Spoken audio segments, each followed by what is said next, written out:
السلام علیکم۔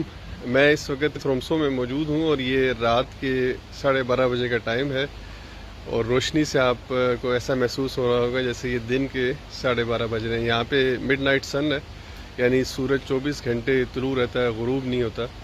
یہ دنیا میں ایک منفرد جگہ ہے جہاں پہ 24 گھنٹے کے لیے سورج طلوع رہتا ہے۔ ہم یہاں پہ اسلامک کونسل آف ناروے کی جو امام کمیٹی ہے اس کے ساتھ جو نمازوں کے اوقات ہیں northern part of the Norway کے اندر، اس کو ڈسکس کرنے کے لیے اکٹھے ہوئے ہیں۔ مقامی ائمہ کے ساتھ کل ہماری میٹنگ ہے جس میں اس ایشو کو تفصیلی طور پر ہم ان کے ساتھ ڈسکس کریں گے، کیونکہ یہاں پہ تینوں طرح کے فینومین موجود ہیں۔ یہاں پہ ایسے دن آتے ہیں کہ جب سورج غروب نہیں ہوتا، جس طرح آج کل کے دن ہیں گرمیوں کے، سمر کے۔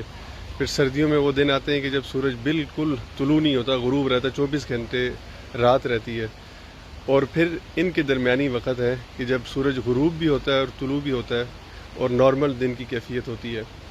تو یہ تینوں ڈیفرنٹ کیٹیگریز جو ہیں وہ موجود ہیں۔ تو نمازوں کے اوقات کی ایڈجسٹمنٹ یہاں پہ بہت مشکل ہے اور اس پر مختلف علماء کی مختلف آراء موجود ہیں۔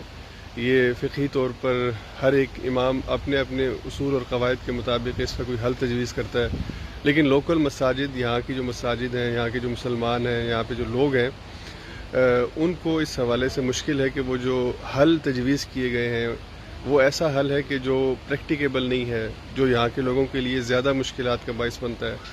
اور یہ حل جو تجویز کیے گئے ہیں یہ اکثر ان علماء کی طرف سے ہیں کہ جو یہاں پہ آئے نہیں ہیں، رہے نہیں ہیں، اور مقامی علماء جو تجویز کرتے ہیں اس کے حوالے سے ہم آہنگی نہیں پائی جاتی لوکل۔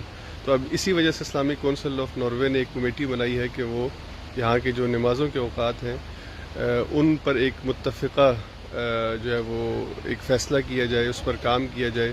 جن جگہوں کے اوپر سورج غروب ہوتا ہے اور طلوع ہوتا ہے ان کی آبزرویشنز کی جائیں اور پھر یہاں پر جو لوگ رہتے ہیں ان کی رہنمائی کی جائے۔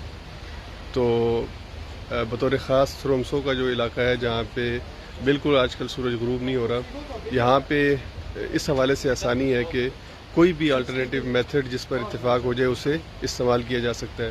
تو یہاں پہ آج کل نمازوں کے اوقات میں باہم اتنا فاصلہ رکھا گیا ہے جتنا کہ مکہ کے اندر نمازوں کے اوقات کا فاصلہ ہے۔ تو مثال کے طور پہ مکہ میں اگر فجر 4 بجے ہے تو یہاں پہ فجر 4 بجے ہے، مکہ میں اگر وہاں پہ 2 بجے ظہر ہے تو یہاں پہ 2 بجے ظہر ہے۔ اسی طرح عصر، مغرب اور عشاء کا ہے، تو اندازے سے ایک وقت مقرر کیا گیا ہے۔ لیکن جب وہ دن آئیں گے کہ جب سورج غروب ہوتا ہے اور طلوع ہوتا ہے تو پھر ایک مشکل شروع ہو جائے گی کہ کس حد تک لوکل غروب اور طلوع کو فالو کیا جا سکتا ہے اور کب یہ ناممکن ہے۔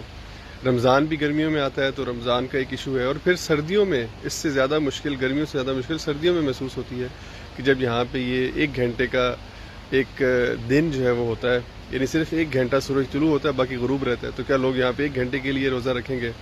سیم اسی طرح مغرب جو ہے وہ گرمیوں کے اندر 1 گھنٹے کے لیے صرف غروب رہتا ہے، 23 گھنٹے طلوع رہتا ہے بعض دنوں کے اندر، تو کیا لوگ 23 گھنٹے کا روزہ رکھیں گے؟ اور پھر اسی طرح سے کیا مغرب، عشاء اور فجر کی نماز رات کو 12 اور 1 کے درمیان ادا کی جائے گی؟ رات کو سونے کا جو وقت ہے اس کو کس طرح ایڈجسٹ کیا جائے گا؟ بچے اسکول جانے سے پہلے کس وقت نماز پڑھیں گے؟ یہ سارے وہ سوالات ہیں کہ جو یہاں کے لوگ کرتے ہیں اور انہی کے حل کے لیے ہم باقاعدہ کام کر رہے ہیں۔ مختلف جیسے کہ میں نے کہا آراء موجود ہیں، ہم کوشش کر رہے ہیں کہ کیسا حل تجویز کیا جائے کہ جہاں کے لوکل لوگوں کے لیے آسانی ہو۔ یہ آپ یہاں کا جو منظر ہے وہ دیکھ، ایک خوبصورت جگہ ہے، بہت پیاری جگہ ہے۔ تھرومسو کا شہر ابھی بھی پہاڑوں کے اوپر برف موجود ہے اور یہ رات کے 12:30 بجے کا وقت ہے اور سورج بالکل اپنے، اگرچہ بادل ہیں آج، اس طرح سے آسمان جو ہے وہ صاف نہیں ہے۔ اگر اس وقت بادل نہ ہوتے تو بہت واضح سورج ہم آپ کو دکھا سکتے ہیں یہاں سے، لیکن اس وقت بادل ہونے کی وجہ سے ہم آپ کو سورج کی روشنی اس طرح سے نہیں دکھا سکتے جس طرح سے ایکچولی موجود ہوتی ہے، لیکن بالکل واضح دن کی طرح کا یہ منظر ہے، آپ خود دیکھ سکتے ہیں۔ اللہ تعالیٰ کی قدرت ہے، اس کا نظام ہے، اور مسلمان دنیا کے اس حصے کے اندر بھی موجود ہیں، مساجد موجود ہیں، نمازیں ادا کی جا رہی ہیں، اور یہاں پہ باقاعدہ مسلمانوں کے ادارے جو ہیں وہ قائم ہو چکے ہیں۔